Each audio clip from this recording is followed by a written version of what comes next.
Fala galera, seja bem-vindo a mais um episódio de MaxiCast. Você conhece o MaxiCast? Conheço mais um. O que é o MaxiCast? É um podcast falando de cultura de automotivo. Cultura, o cara trouxe uma nova definição para o MaxiCast. Pensa. Fechou. Mas é verdade, isso é a visão mesmo. Fechou. Vamos falar hoje. A gente vai direto ao ponto, que enrolando demais não, né? Que são todos os caras. Esperando, né? Hoje o tutorial vai começar o tutorial. Os caras começam como que você dá a torneira? Aí o cara te esconde a história da torneira pra depois te dar uma. Mostrar a torneira. Você pula os vídeos quando você vai tá mexendo assim? Você pula os vídeos ou não? Se eu ver que tem enrolação, eu pulo. Mas dá que você comprar, você quer resolver aquele problema rápido, né? A gente tá na era dos vídeos, né? Você me diz aí, de um ser humano tá vivendo a era dos vídeos. Uma nova ferramenta, né? De todo tipo, de quem recebe e quem tá entregando. Então é bom pros dois lados. É ótimo. Verdade. Vamos lá. Vamos falar sobre hábitos que destroem o seu carro. Os mitos de oficina. Os mitos. O hábito primário para quem tem carro manual, andar com o pé em cima da embreagem. Isso aí rebenta o carro, é ruim pro carro, o carro não sabe se você está acelerando, se você está debreando. Esse aí é o primeiro, né? Pelo menos na minha visão. Esse aí para mim é um dos que mais estraga. Agora, câmbio automático, quem passa o câmbio muito rápido. Você está de primeiro, já sapeca ré, e daí você já quer voltar a primeira de novo, eles têm que esperar todo o processo do carro. Pelo menos isso aí é o padrão. Saber cuidar bem do carro, não esperar estragar, sempre dar uma preventiva, ter um bom mecânico amigo, né? Pra te mostrar o defeito do seu carro. Acho que isso aí hoje na era que a gente tá dá informação, o seu mecânico fazer uma avaliação e ver que seu carro tem um defeito, ele te falar, isso é muito bacana. E a gente faz isso. Perfeito. Andar com tanque, sempre. Ou quase, andar com tanque cheio, sempre, ou quase vazio, estraga bom de combustível? Então, andar com tanque, o ideal é andar com meio tanque. Isso é o melhor. Ou então um quarto de tanque. Se andar com um tanque muito vazio, automaticamente a sujeira vai todo pro sistema ali, né? Vai quebrar, vai estragar, não é bom. Então, de preferência de meio tanque é o tanque cheio. O tanque cheio traz mais consumo porque tem mais arrasto, né? Você tem mais arrasto por causa do peso. Mas maravilha você chegar lá, o marcador de combustível lá no teto. É bom demais. É bom teto? Não, e dá uma sensação de liberdade, né? Você pode já o tanque tá cheio e dá pra ir embora. Mas e você anda com aquela agonia quando você tá com um ponteirinho só piscando? É péssimo, né? Na reserva, né? Ainda mais dependendo de onde é que você estiver, né? Tem uma viagem que eu fiz. Aí um pouquinho do meu perdão, eu botei assim, que eu falei assim, não sei. Outra viagem, eu tô mesmo com GPS. Aí eu fui embora. Cheguei no lugar, só que eu passei uma estrada que era muito ruim. A mulher ficou doida, ela falou, não, onde é que nós estamos? E um lugar lindo, não perdi. Mas a mulher ficou doida, porque tava com medo. Só que eu tava assim, velho, tô com o carro, meu carro tava preparado. E o tanque tava cheio, dá pra chegar. E tava dando pra passar mesmo devagarzinho, mas isso aí. Já andou na estrada muito ruim? Nossa, demais da minha vida. Desse Brasil inteiro aí. Eu não vou nem falar nome não. Do Brasil até lá em cima, até lá pra baixo. Eu peguei o tanto de estrada ruim. Toda estrada ruim? Nossa, pra Bahia então nem se fala. Nossa, é verdade. Mas vale a caminhada. Eu vou ser sincero, vale a pena a caminhada, porque vale a caminhada. Tem muito lugar bonito, não tem?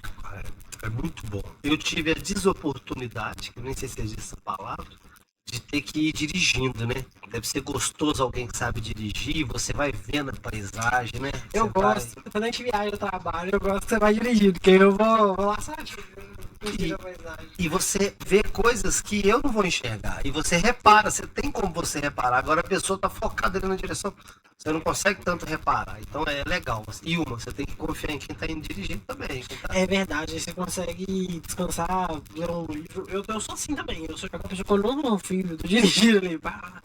E não confio, eu fico meio assim. Mas também tem que confiar, né? Por isso que é bom você viajar sempre com a pessoa que você confia, né? Com certeza. Não, maravilha. Você consegue curtir a viagem? É gostosa a viagem. Vamos lá, você falou sobre pisar na embreagem, parado ou apoiando a mão no câmbio. Isso desgasta o carro? É ruim pro carro, porque o carro tá esperando você debrear, jogar marcha e sair andando. O carro, por exemplo, se você tiver conhecimento de carro hoje, tem gente que nem usa muito a embreagem, você só encosta na embreagem e passa a marcha. A embreagem foi fabricada mesmo, projetada para arrancar e parar. Você parar ali, tipo, de primeira, você põe o segundo, você põe ponto morto, beleza. Então a embreagem ali destrói muito o carro. Se a pessoa não tiver conhecimento, vai dar um desgaste muito grande. Ignorar a luz de óleo, injeção e ruídos pequenos. Nossa, não precisa nem de você falar. Primeiro, foi bom essa pergunta, não sei se essa pergunta veio do seu tutorial ou se veio de alguém, mas foi bom. Ruído, aprenda a conhecer os ruídos do seu carro. Quando você escutar um ruído diferente, você entendeu o defeito.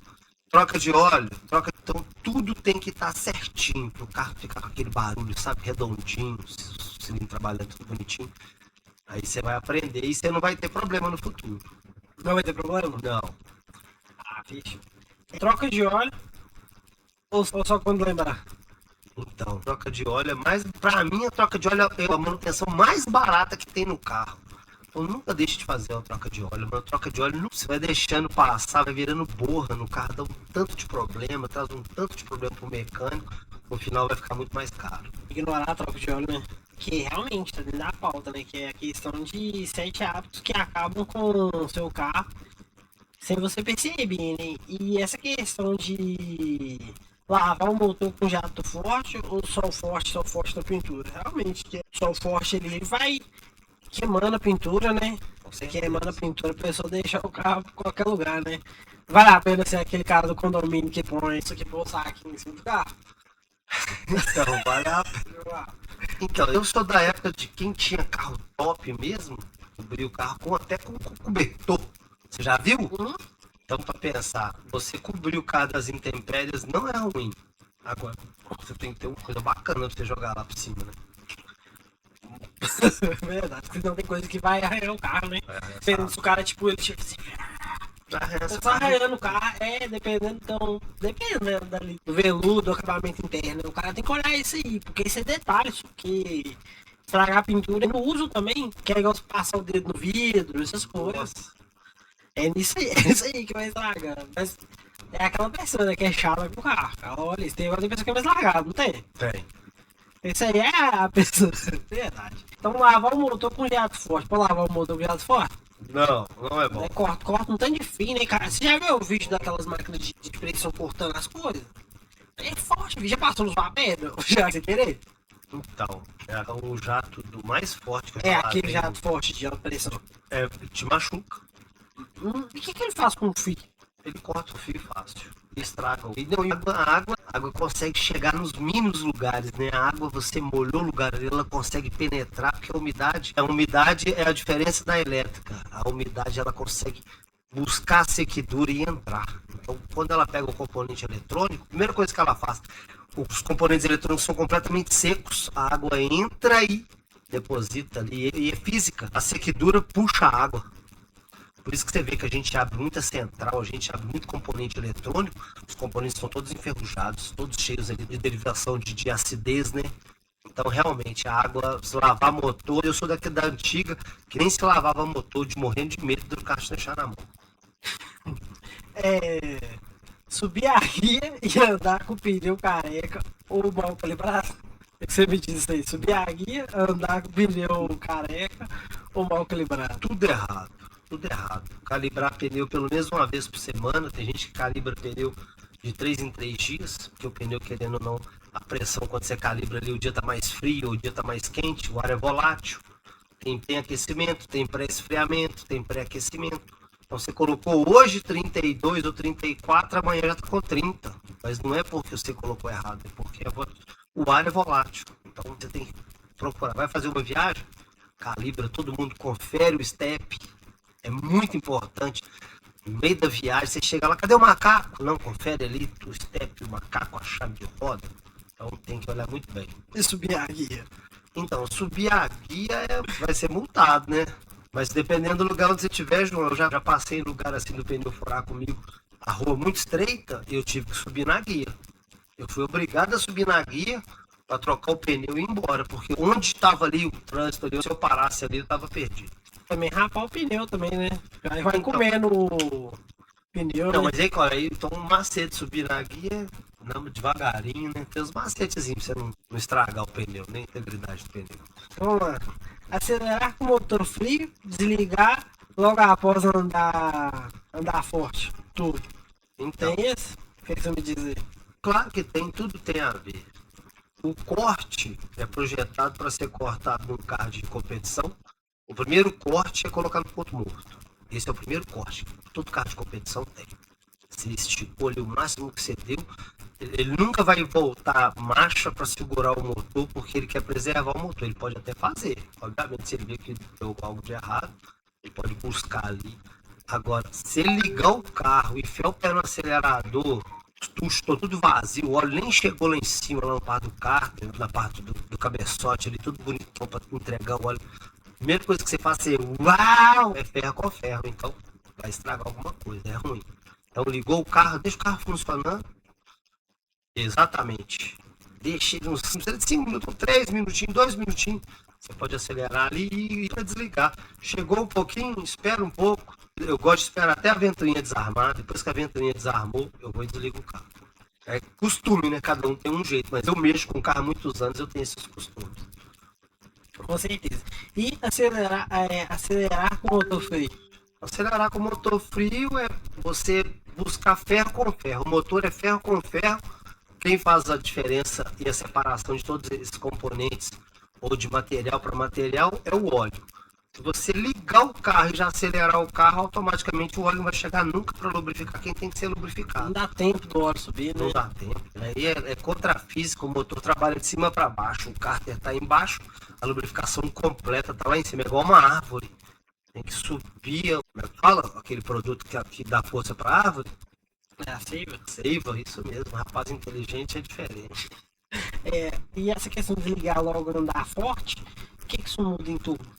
Então, Tenta deixar da forma bem simples. eu vou tentar ser simples. É uma coisa que está trabalhando muito numa temperatura muito quente, automaticamente você vai desligar ele vai custar a resfriar, se for parte de turbina, essas coisas. Então, até nisso, é bom você esperar o carro entrar no ritmo. Carro de competição, né? Então, você pode ver que até os carros de alta fórmula, depois que desligou ali, a não ser que tenha algum defeito, desliga na hora. Agora, se tiver tudo funcionando redondo, deixe ele um tempinho funcionando, depois vai desligar, para ficar tudo padrãozinho. Tem carro que ele é eu digo assim, anti-burro. Que é aquela questão, tem carro que quando ele precisa, mesmo que você desliga, ele continua com as ventoinhas desligadas. Não, ele continua funcionando. Ele continua funcionando, senão ele continua com as ventoinhas. Mas por quê? Que ele sabe que o dono esperou o processo do carro. Exatamente. Porque assim, o cara tem que entender, tem que saber o que é o brinquedo dele, né? Tem que entender o brinquedo dele. Porque ele comprou um carro, tem carro que é bom, carro turbo.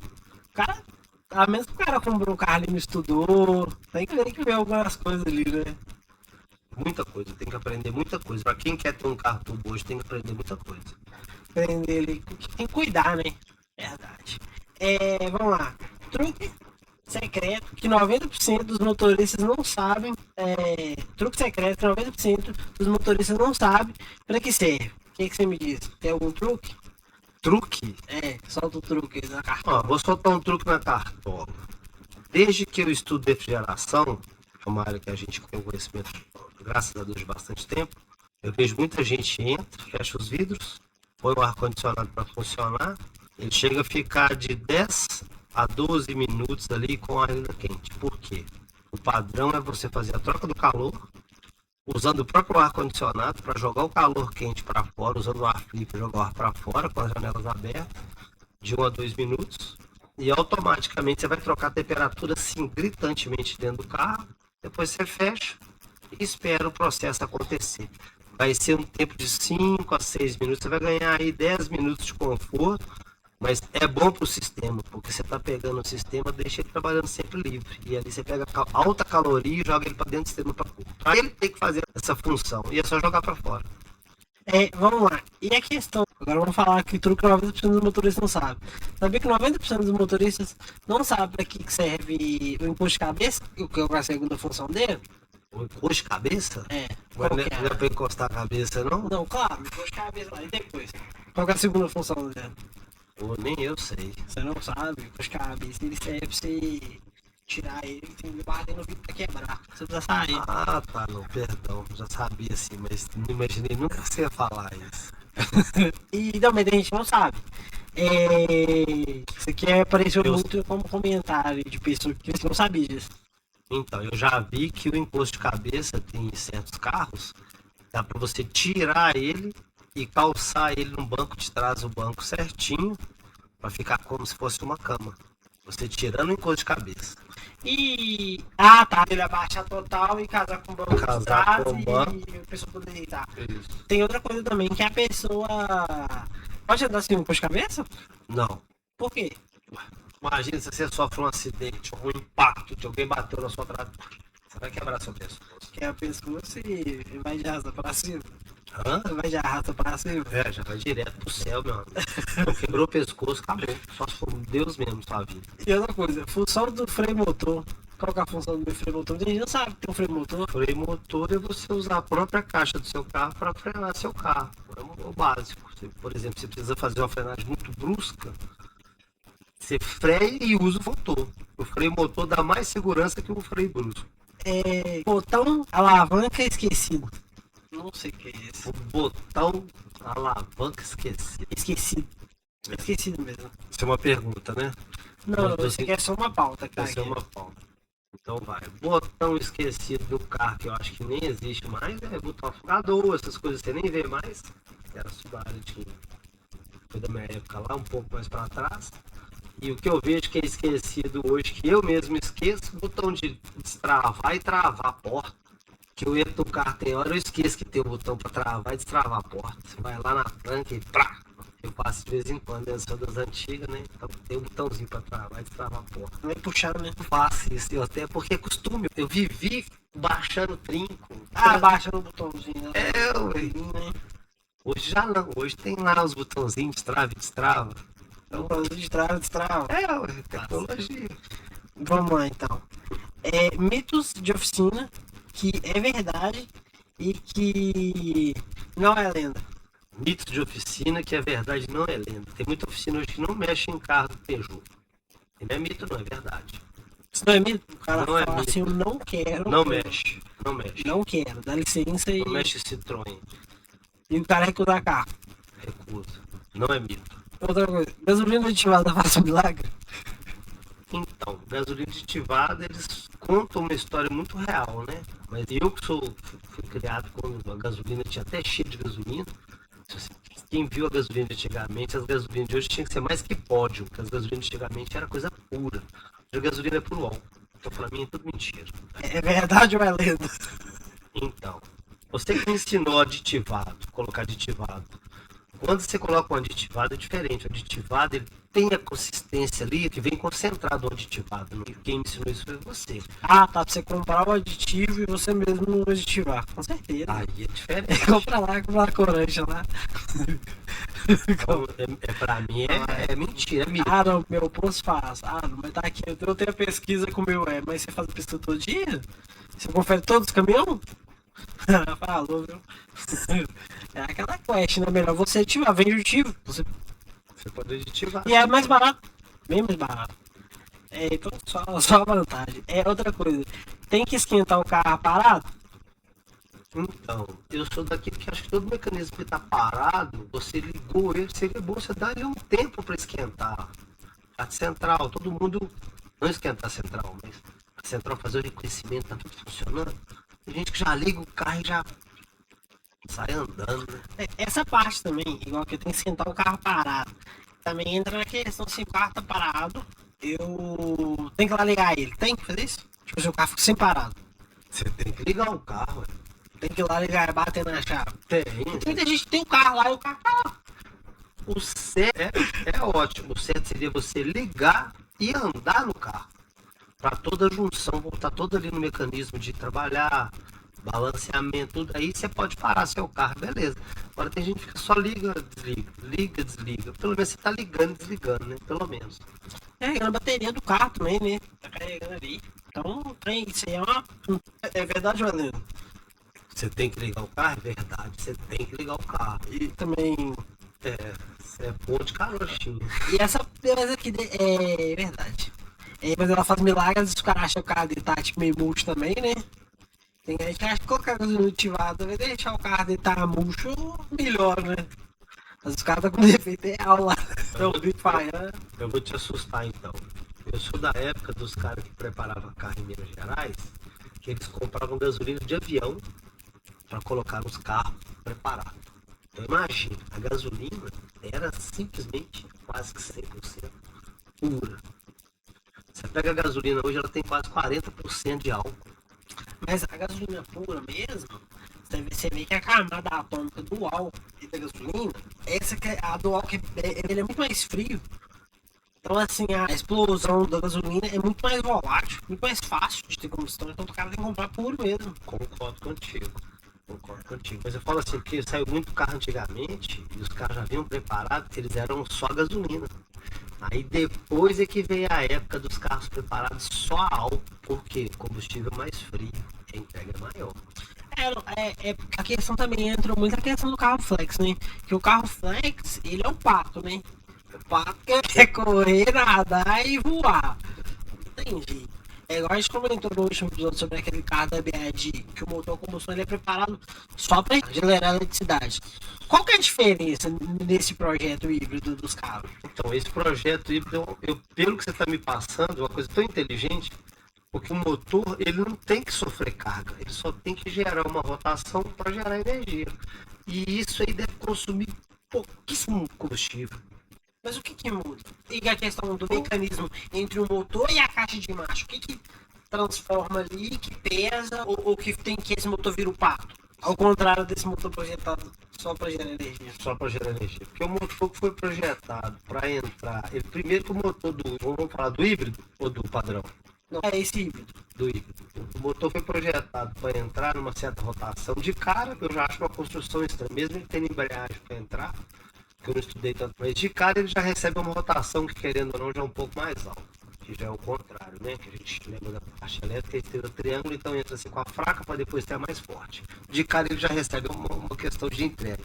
O motor já é menor, é mais fraco.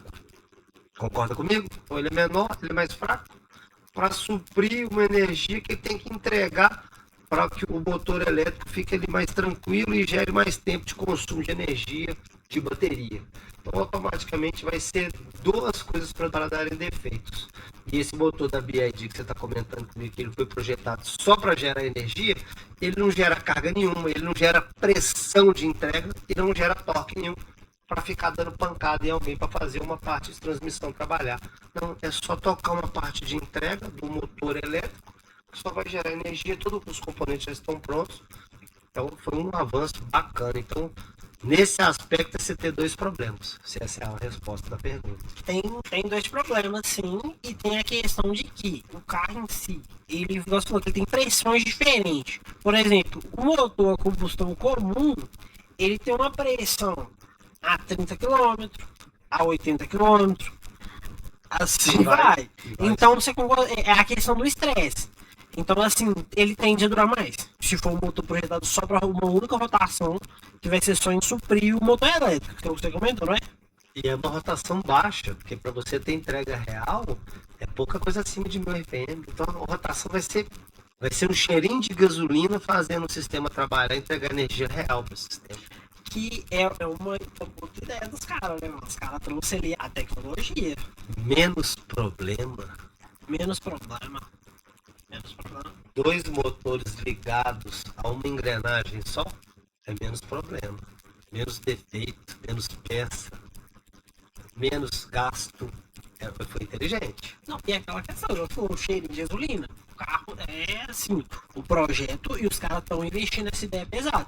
Esse carro ainda está em teste, em desenvolvimento, mas olha o que os caras estão trazendo para o mercado. Inteligentíssimo, porque a parte de transmissão, entrega, que o motor elétrico entrega, já está pronto. Para que você vai fazer um carro híbrido? E a questão da gasolina também, né? Que pode dar um problema lá pros árabes, lá não tem nada a ver com isso. Você vê que tem os dois, né? Cara, se a gasolina aumentar. Não, e uma é flex. Não quer dizer, tem um combustível barato que a gente vai ter aqui no futuro. Eu acredito que o álcool vai ter que ter uma mudança, né? Eu acredito que a parte parlamentar do Brasil poderia mudar. Os senadores, eles mudarem isso para o Brasil, para ser igual nos Estados Unidos, Tem gente que mora na roça e ele mesmo produz o álcool dele. Bacana, né? Então, você tem toda a ferramenta ali a seu auxílio, vai ficar passando raiva comprando combustível do governo, besteira. Você vai ter tudo ali para você fazer, você já tá com toda a ferramenta na sua mão. Eu acho que para mim é o futuro.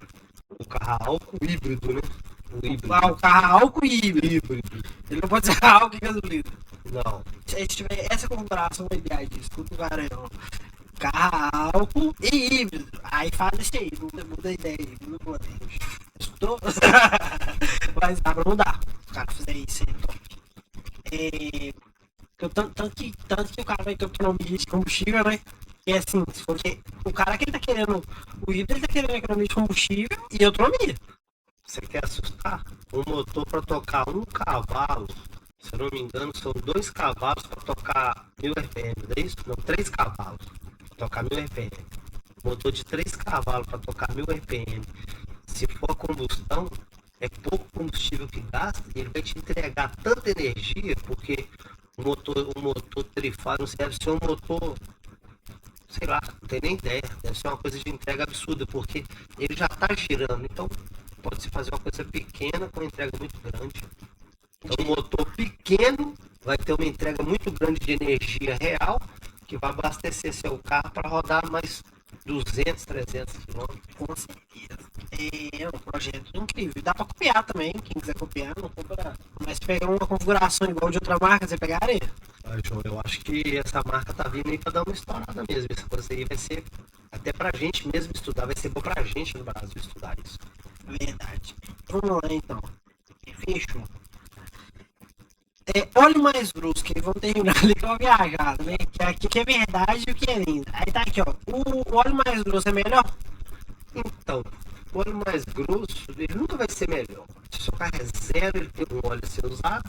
Se o seu carro tem acima de 100 mil, ele tem um óleo a ser usado. Então você tem que respeitar essa tabela. Então não adianta você colocar um óleo mais dentro, todo mundo fala que é melhor. Eu, na minha visão, você poderia estar fazendo isso se tivesse um motor muito cansado. Você colocar um óleo mais denso. Mas eu acho que para mim tem nada a ver. Então, em relação ao óleo mais grosso, existe isso ou o cara tem que conferir o manual? O manual deve falar besteira? Então, eu já ouvi gente falar mal de manual, mas o manual tá tudo dentro do projeto, né? É o negócio é seguir o manual. Isso, mas igual por exemplo, quando o manual não fala? Que tem isso também, né? Quando o manual não fala. Você tem que buscar informação. Porque antigamente todo mundo usava o mesmo óleo. Aí agora não, agora que mudou. O motor completamente justo, ele usa um óleo mais fino, com a viscosidade mais alta, e daí ele vai mudando. Passa a buscar um óleo mais denso, com a viscosidade menos alta, mais baixo. Então, só que a integridade de viscosidade, como se fala, de peso é maior, então isso tem que ser estudado. Mas essa questão também no assunto de óleo, existe aquele óleo que a caixa que é o óleo da caixa. Na caixa de baixo tem um óleo. Exato. O óleo é vitalício. O vitalício faz no câmbio. 2 anos. Existe isso. Então vamos lá, não existe, porque todo óleo que trabalha por intempéries, ele sofre danos. O que é dano? Ele está fazendo a função de lubrificar alguma coisa. Se ele está lubrificando, vai chegar uma hora, ou a caloria, ou o desgaste, ou o impacto, ele vai sofrer danos. Então ele vai perder a viscosidade dele. Então se você não trocar, automaticamente você vai ter algum dano mecânico, ele vai ficar caro. Melhor trocar o óleo tudo certinho na hora certa. E óleo de caixa ainda você tem que procurar alguém bem especializado. Que hoje tem gente que só troca óleo de caixa, tem que ser computadorizado, senão dá problema. Filtrar, tem outros filtros que os caras usam. E a máquina, querendo ou não, óbvio que você tem que ver a manutenção da máquina do cara. Você não vai saber, né? É só porque o cara tem a máquina, que a máquina também cuidar. Verdade. Que tem isso que os caras, igual a gente vê propaganda, os caras falam como tem de máquina, né? A máquina do cara que a manutenção em dia.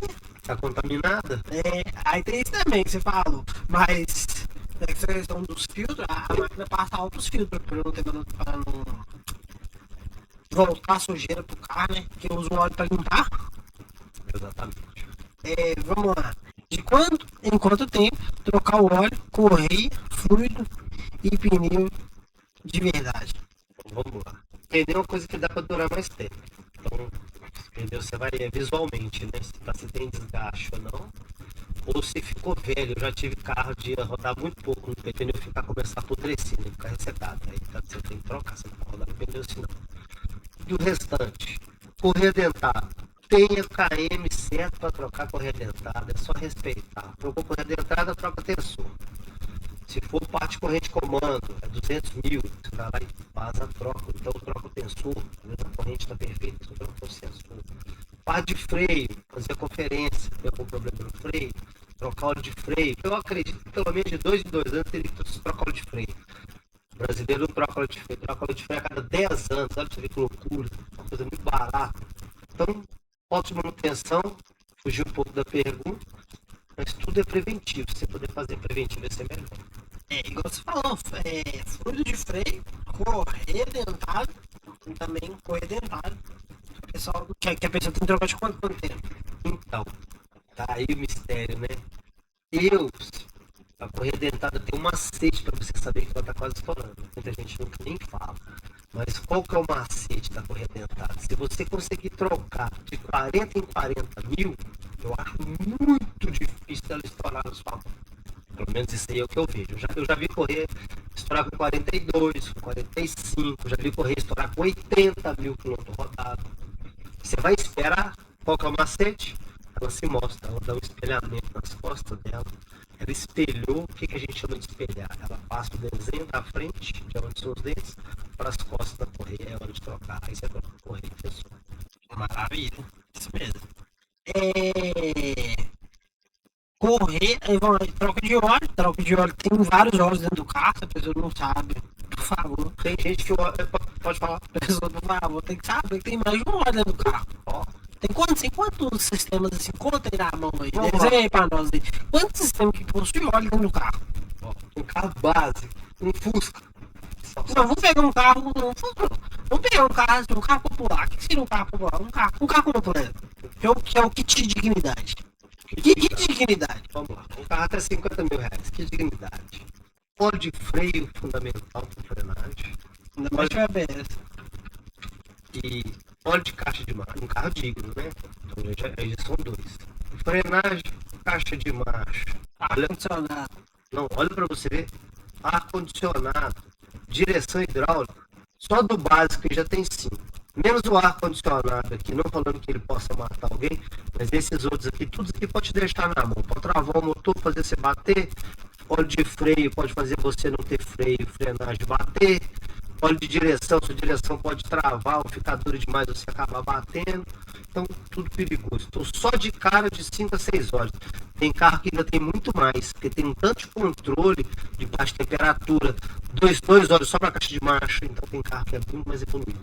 Verdade. Vários sistemas de refrigeração, né? Mas não tá aqui. Então, fluido de freio, né? Vamos lá. Concessionária versus mecânico de bairro. Onde você está sendo roubado? Vamos lá. Se seu carro for um carro zero, às vezes compensa levar na concessionária. Mas tem muita gente que já não leva, porque ninguém aguenta levar na concessionária. Né? Lá, a hora é um absurdo e nunca te entregam ou te oferecendo. Às vezes um mecânico de bairro, que seja o seu mecânico, vai te atender melhor. Então melhor você ter um mecânico de bairro bom, que você já trabalhou com ele, que você tem confiança, ou então igual o João fala comigo, tudo hoje é era da informação. Procure um mecânico bom perto da sua casa e seja fiel com ele, que ele vai ser fiel com você. E tem que ser aquele tem que entrosar. Você depende dele, ele depende de você. E vai ser bacana. Verdade. É verdade, com certeza. Como não cair em um serviço empurrado? Então, hoje muita gente empurra o serviço, né? Às vezes nem sabe que está te empurrando ou quer te vender alguma coisa. Você ficar esperto e buscar o que está dentro da direção do seu defeito do seu carro. Você sabe qual é o defeito mais ou menos. Se a pessoa primeiro, se você tivesse um mecânico de bairro, seu mecânico aquele que você tem confiança, você não vai cair nessa cilada. De cara você já não vai passar por esse problema. Então, buscar alguém que tem conhecimento e buscar informação sobre essa pessoa também.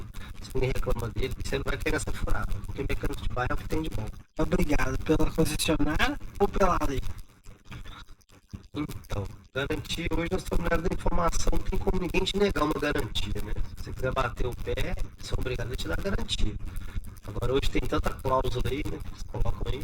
Tem que olhar, né? Olhar antes do que você vai. Tem que ser que assinou lá. Se você assinou, É verdade. Essa parte aí, né? A jurisprudência tá aí, né? Um pouco de informação tá mais aberta, né? Dá pra pessoa ver o que ela tá levando ali. Ou pode ser cláusula abusiva também, né? Porque também tem isso também, né? Só tipo, ir lá, o cara colocou lá, não pode, não tal coisa, né? Os caras estão direito aí, né? Se você conseguir. Vai, tá aí. É pelo menos essa parte aí, né? Agora, quanto vale cada um? Quanto vale ir na concessionária ou quanto vale ir na mecânica de bairro? então, vai depender do defeito, né? Por exemplo, você passou pela felicidade tem um defeito maior, ou um carro praticamente seminovo, uma coisa mais grandiosa, melhor você levar no concessionário, né? Às vezes eu acho que aí você tem que ter um pouco de segurança. E o carro zero hoje não tem tanta informação, né? O mecânico de bairro não vai ter tanta informação como quem fabricou e vendeu o carro. Então, às vezes, dependendo do defeito, compensa ser no concessionário. Uma coisa mais séria, uma coisa de motor. Às vezes está até na garantia. Às vezes também você sabe que tem muita coisa que a informação fica boa, é a questão de. Como é que chama? Recall, tem muita coisa que tá no recall, tem muita manutenção que ela tá no recall. Ela e a pessoa tem que aceitar o funcionário, tem que dar garantia, então a pessoa tem que olhar isso, a pessoa comprou o carro, a pessoa vai começar a investir no carro e paga o carro ainda, já tá investindo no carro. Mas foi bom você falar, a gente tem que se informar hoje. Tem que se informar. Às vezes seu carro já está com defeito, você não está nem sabendo. Você leva numa oficina, você vai arrumar e a autorizada está lá te esperando. A autorizada não vai te ligar para te falar do seu carro. Ela vai colocar um anúncio no jornal, que é o que eles fazem. Eles põem um anúncio, não sei como é que eles fazem hoje, que nem jornal hoje tem mais. Antigamente colocava seu anúncio no jornal. Coloca assim, coloca assim. Coloca, mas como se diz, com qual frequência, né? Com qual frequência? E é complicado. A gente também tá na era da informação. Ao mesmo tempo que tem muita informação, somos cada vez mais cegos pelo tanto de informações que temos a todo instante. Tudo propaganda. Vai ludibriar, né? Aí acaba que você cega também, né? Você não consegue ver. Também a gente tem a vida da gente, a gente tem o que fazer. Falta um pouco de esforço das concessionárias, né? Só que como se diz, vai gerar um custo, né? Também chave não deixa aí, deixa ali. Carro elétrico, híbrido, carro menos manutenção mesmo. Então, vamos lá. A gente. Carro elétrico e híbrido. Dá mesmo manutenção mesmo? Então, não vou mentir não. Carros elétricos, os carros estão lembrando os Toyotas de antigamente, que a gente quase não vê na oficina, né? Os carros quase não vê na oficina. Mas quando dá defeito, o ar-condicionado, que a gente é carro-chefe, nossa, a gente é forte, tem dado bastante defeito. Mas acho que é mais também bom manutenção ignorada, viu? Pode ser. Manutenção ignorada. Ou, por exemplo, põe no profissional errado, porque tem a parte que o óleo para um carro desse é totalmente diferenciado. Quem tem um ar-condicionado híbrido elétrico, ele não pode ir em qualquer lugar porque é tudo diferente, né? Com certeza. Mas no caso, é menos peça nova. Agora tem o dobro de peça eletrônica e cara. Pneu gasta mais ar, por quê? Mais peso, né? Mais torque. Torque é diferente, né? Que o torque faz com os pneus. Os pneus e o peso, né? O carro é mais pesado, a bateria é pesada. A coisa mais pesada no carro é a bateria. Se você for olhar pela entrega. Não, é o contrário da gasolina, né? Que a gasolina vai acabando, o carro fica mais leve. Aí você tá assim, você tá só deixando o peso. Depende de software de concessionária, concordo, verdade. Tá aí pra bater o cara, ela pegar. Os caras fecham o cerco também, né? Esse negócio de software, porque tem muito software hoje pro cara que precisa ser o software da concessionária, né? Não consegue. A concessionária que te dá o código do software, eu já fui lá a última vez. A gente foi os dois, pessoalzinho, né? Você pede autorização para dentro da concessionária e ela te manda a autorização com uma senha e código. Não, com certeza. O Volkswagen é o mestre, mas assim, o sistema de segurança deles é top. O sistema deles é top. Bacana, eu gosto do sistema deles. Dá pra quebrar, mas tá aí. Tá aí, fecho. Vamos falar sobre clássicos nacionais e nostalgia. Quais são os clássicos nacionais e nostalgia aí? Pô, velho, que maldade. Clássico que você fala do velhozinho mesmo, eu sou os clássicozinhos, pô. Eu gosto de todos eles, cara. Eu gosto do Monza, eu gosto do Vectra. Eu nem vou falar nem que é nostálgico. Esse carro pra mim, clássico vai ser aí, que você vai falar aí que eu tive a oportunidade de ter e não gostei no final foi a Alfa Romeo, mas quem tem apaixonado por Alfa Romeo no Brasil, você fala dos nacionais? Não, classe nacional e nostalgia. Fala aí. E você me diz aí, quem que é os concorrentes que você acha que vai vir na lista? Não tenho nem ideia. Não é muita coisa, não? Vai vir tipo, Tempra. Nacional. Nacional é clássico, bacana. Tempo também? Não, Tempra saiu uns Tempra bacana, né? Tempo bonito. Verdade. Saiu uns completados. Opala, vamos falar de Opala, Monza e os carros que o Brasil amou e perdeu. Opa. Vamos lá. Por quê? Porque a Chevrolet matou o Monza SR no auge. O que você me diz, cara? Não sei te falar, mas eu tive a oportunidade de ter e ter vários da minha família. Vou te falar. O carro. Não posso falar nada de mal, nada. Só faltou ser tração traseira. Por quê? Uai, era outra tocada, né? Sério? Mas que parte é diferente? Ele é tração dianteira, monobloco. E o que isso muda? Muda o jeito até de dirigir, muda. O jeito que você entra na curva muda. Você entra puxando o carro. Né? Quando você entra de tração traseira, você entra segurando o carro. Você dá o ponto e chama, vai controlando ele. Para traseira, você quem tá mandando no carro. Aqui, ó. Agora, quando você entra com o carro que tá com a tração dianteira, você vai buscando a tração. É diferente de tocar. E os bancos dele, cara, era bom? Nossa, o carro era completamente maravilhoso, confortável, ar-condicionado, tudo. E as rodas? Tinha uma bonita que era outra ou não? Não, tinha as básicas, né? Não era um carro para boy, era um carro clássico, para quem tinha dinheiro. Pra quem andava de Monza na minha época tinha dinheiro. Um Monza custava uma casa. Era como se fosse assim, um Monza top de linha custava uma casa, como se fosse hoje um carro de 400 mil, 300 mil, o preço das casas hoje passa. E o carro, hoje você tem um carro desse, esse Monza, esse SR? Pô, teria, João. O carro gostoso de dirigir. Bonitinho. E o aerofólio dele? Você me pediu do aerofólio dele? Top, chave lindo. Meu pai teve. Meu pai teve uns 6 Monza. Vocês, moça? Teve um de todos. Bacana o carro, né? Falou assim que foi abertura de mercado dos 90, mudança de plataforma global, fim das versões esportivas nacionais. O Monza cortou, acabou com ele. Cara, Mas era esportivo? teve, Andava? teve os esportivos, andava pra caramba. Botou 1.8, botou 2.0. O que muda essa questão de ser monobloco? Que é o seguinte, o carro de tração traseira, ele é de chassi. Ele tem um chassi dele. Ele é um carro colocado em cima do chassi. E o carro monobloco, ele é um chassi completo com o carro. A estrutura vem ali, prende nas longarinas e segura, faz o berço do motor, né? Faz a nacelle do motor e prende o motor. O carro já de chassi não, o motor é preso no chassi. Então, deixando simples, aquela carroça, né? A carroça encaixa do chassi, né? É isso aí, a carroça encaixa. Outro motor, vem o motor separado e o motor encaixa no chassi do carro. Isso aí, né? É basicamente isso. E o que isso muda na questão de torção? Porque tem essa questão de corrida, né? Esportivo. Ele é, na verdade, não era, não, é esportivo, né? Então, muda tudo no carro, né? Dependendo do jeito que você arrancar, a pressão de pneu ou não. Durabilidade do bichinho. O bichinho, o carro vai quebrar todo. Você tem que preparar um carro monobloco. Pra você fazer uma preparação, você tem que preparar o carro inteiro. Por isso tem que fazer a gaiola, né? O carro de chassi precisa fazer a gaiola? Precisa, Não, mas menos reforço, não. Não, a gaiola, na verdade, a gaiola mais é para proteger a integridade do motorista. Entendeu? Então, o carro mesmo de chassi tem que ter gaiola. Se for um carro de performance.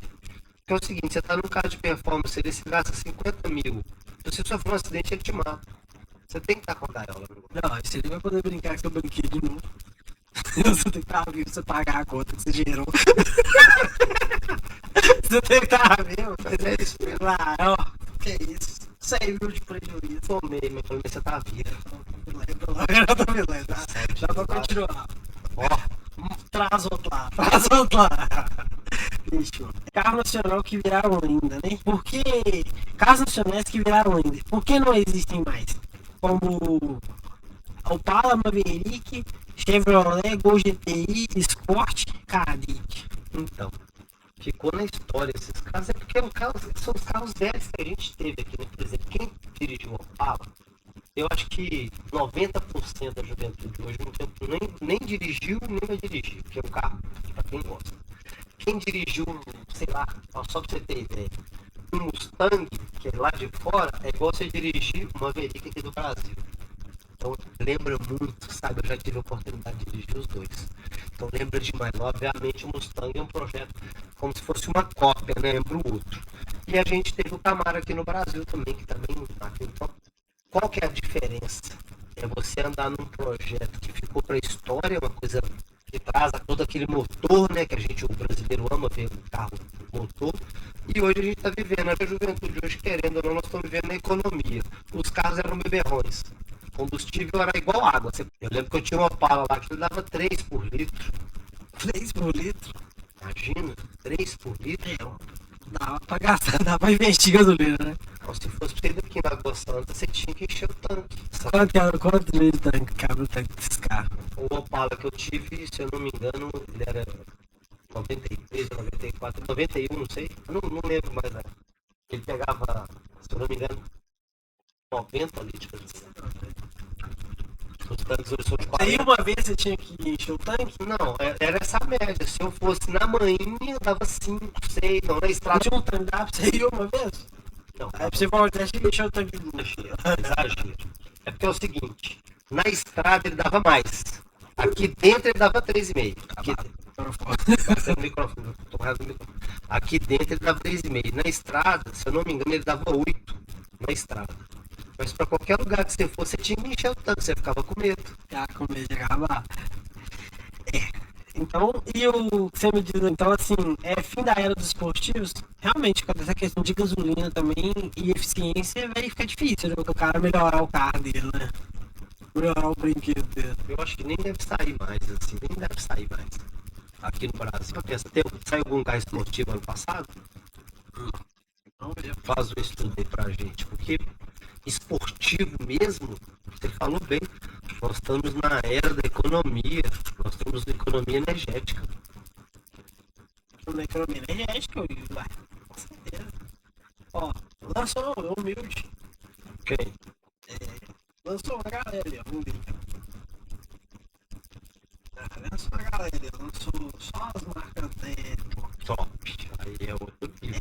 Falou assim que teve BMW, teve W M135 Drive e Civic Type R e lançou o Corolla GR. Corolla híbrido, não falta, ele entrou no vídeo aqui do cara. Então, olha pra você também ver. Gerou o Nivus, também GTS, Fastback, sempre teve essas marcas. Só que são carros que, olha o preço de um desses carros aí, tem carro desse que é 400 mil reais. Fora da realidade brasileira. Não, assim, pelo menos assim, tem carro desse melhor porque o 400 mil reais é BMW. Os outros ali, mas pelo menos ele é, ó, 180 mil reais. Já é mais. Que é o TS. Mas é um carro assim que também. O cara, pra ter um carro esportivo, ele tem que ter o bolso esportivo também. Padrão. Padrão esportivo. Não, com certeza, mas esse carro você achava pra comprar. Pelo menos esse carro aqui eu não sei dizer. Ô, João, né? Mais barato. Os carros esportivos, é porque é o seguinte, saiu muito pra nada mesmo. Mas ficou uma época que esses carros eram baratos pra gente. Por exemplo, um Cadete GSI, coisa mais linda, você viu os acabamentos, saiu o Escort GSI, também o Escort Tirão XR3 conversível. Você vê que eu sou de uma época que os carros, os detalhes eram diferentes. Hoje você vê os carros, coisa muito sábia. Não sei te falar se foi pro bom, obviamente a tecnologia ficou melhor. Mas os ícones de antigamente, se dirigir um Opala, se dirigir um carro desse nível de grandeza, é muito diferente do que você andar num carro pequeno. Hoje 1.0 ou até 2.0 hoje. Por exemplo, você andava num Opala, se você não soubesse entrar na curva direita, você rodava com o carro. Também essa questão de você ter um carro muito forte, tem que colocar muita segurança pro passageiro, né? Porque assim, mesmo tempo que você tem um carro esportivo, você tem mais responsabilidade. Porque você tem que proteger o piloto. Então, a única coisa que eu achei que o Brasil pecou nos esportivos, que não teve esportivo assim, mas não teve esportivo 4 portas. Os esportivos eram mais 2 portas. Com certeza. Entendeu? Mas olha pra você ver um carro top, 4 portas, porra. Não, esse aqui lá, como é que é o nome? SR, Era duas portas. ele é duas portas. Então, pra você ver, sem nexo. E saiu os Classic, a coisa mais linda da porta, os carros. Tinha encosto no meio, assim, ó. Você virava o encosto no meio, João. Ué? Igual o carro top que você vê hoje, tinha encosto no meio, que você colocava o braço no meio, sabe? Tinha em casa no meio? Era. Não apareceu não, mas Saiu não. acredito. Os iraquianos também saíram com encosto no meio. Os passar iraquianos. Ah, tá. Eu tava olhando Monza. Não, mas Monza também. Os Monza Classic, os Monza. Não, o Opala carro também. de gato, você vê, o carro era, igual você falou, o carro era feito pra nata. Esse carro aqui era pra nata. Pra nata. Você tá doido? Tô te falando. Não, é igual, com certeza, com certeza. É carro de patrão, você pagar de patrão? Ué, eu aprendi a dirigir nesses trem aí. Vamos lá, e cadete GSI, que você me diz assim. Cadete, GSI, eu sou apaixonado. Muito bacana. E o Escortinho? Qual que você me diz aí, do cadete e do Escort? Eu sempre gostei mais do cadete. Eu achava o modelo do cadete mais doido. Mas o Escort o X-Scott R3 também tinha seu lugar. Né? Já era um carro conversível, naquela época era top demais. E um tá aqui, é o Versalhes, né? Então, É Versalhes e o Santana. Carrão, cara, mas só os completão que eu achava bonito. O Versalhes, então, eu achava ele meio estranho. O Versalhes deixou um pouco a desejar. Parece que a fabricação do carro teve que deixar ele um pouco mais feito que o Santana. Porque se você for olhar, é o mesmo carro. É o mesmo carro. É o mesmo carro. Mesmo carro, não. Tanto que uma vez eu precisei comprar uma peça do carro. Você comprou de um do outro. Eu precisava comprar uma peça pro Versalhes. Eu não sabia, foi que eu aprendi desse carro. Eu precisava comprar uma peça do Versalhes. Aí eu comprei a do Santana. E deu certinho. Ele deu certinho, comprei a do Santana. Você lembra desse carro? Eu comprei no lugar lá, achei, falei, glória. Resolvido, mais um e menos um. Carro antigo, em investimento ou buraco sem fundo? Então, cara, eu posso falar por experiência própria. O carro seria bom investido se você comprasse, arrumasse e vendesse rápido. Porque se você comprar e ficar deixando e andar no carro, se você pegar a mão pelo carro, então você no carro, você só gasta. Essa é a verdade. Só dá gasto. Então o carro tem que ser ferramenta de trabalho. Então, Bem fria. então investimento ou buraco sem fundo? Tipo, já vai aquele mesmo que o carro que tem tipo um buraco assim, aí vem um caminhãozinho assim e joga um pouco de areia, só que o buraco é desse tamanho e o caminhão na imagem fica pequenininho assim. É tipo isso? É tipo isso. Mas é mesmo, João, é verdade. É um buraco sem fundo, você não para de gastar dinheiro. Mas é questão da valorização do carro clássico frente ao custo de restauração e peça. Nossa. Quer que responda? Por favor, pergunta. Então vai. Tá aí no Zohar aqui, fala aí. Vamos lá, recapitula a pergunta. Vamos lá. O que você me disse? Ó, a gente tem o tópico é carro antigo, investimento no buraco sem fundo. Você fala que é buraco sem fundo. Fechou. Aí eu te pergunto, frente de valorização do clássico versus custo de restauração e peça. Então, você tem que saber medir aí a água e o fubá, porque senão vira prejuízo. Porque um carro clássico hoje, do mais baratinho deles aí, de 50 a 100 mil. Aí, se você não fizer uma boa compra e não comprar um bom carro, uma pintura hoje básica aí, tem gente que fala que é mentira, de 20 a 30 mil reais, pode chegar até 40 mil reais. Então, um carro que custa 200, se você gastar 150 mil nele, para mim eu acho prejuízo. O carro tem que custar uns 50 mil e você gastar 20. Aí você tem uma margem para você vender, aí vai dar. Em relação a essa parte de o mercado de concessionário, o carro de garagem vira ativo? Então, eu acho que vira, porque parece loucura, né? Mas o carro de garagem hoje tá virando dinheiro. Tem gente que paga, né? Não, e também a pessoa conserva um pouco de valor, né? Assim, não que o carro seja um investimento, mas ela conserva um dinheiro ali. Entendi, mas você falou bem, o carro de garagem, né? Porque o carro de garagem tem que ser carro top, fim de linha, carro...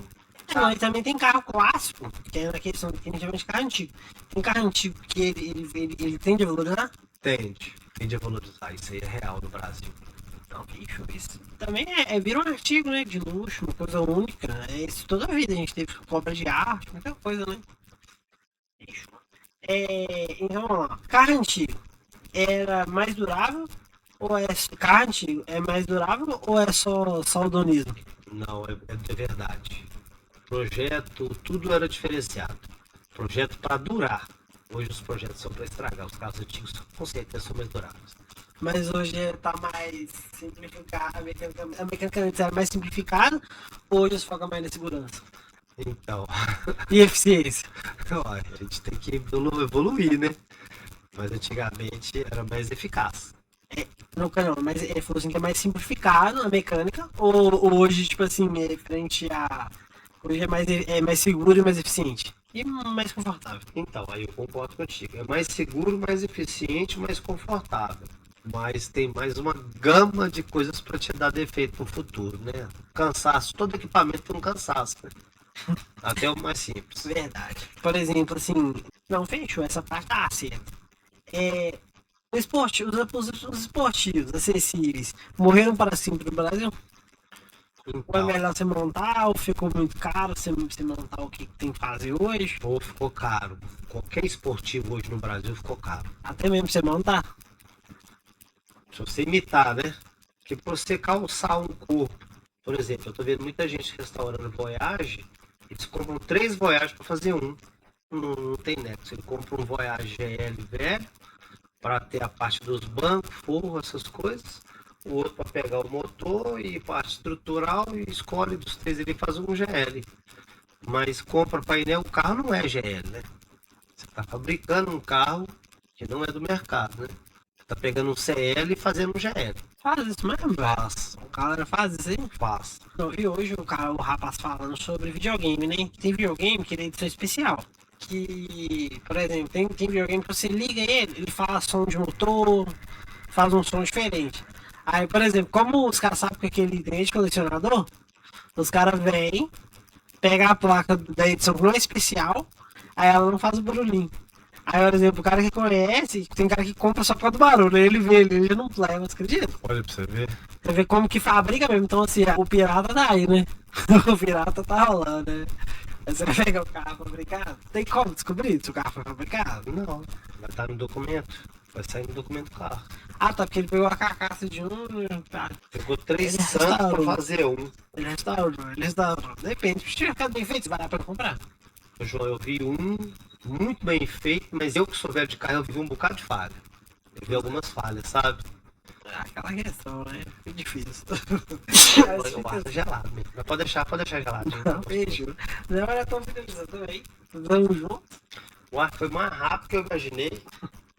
Tá, valeu. Falou, galera. Tamo junto. Falou. Valeu e até a próxima. Escreve. Como é que é? Clica. Segue a gente, por favor. Nós estamos aí. Qualquer dúvida, manda pra gente. Estamos aguardando. Estamos aí pra servir. Tamo junto. Valeu. É só o começo.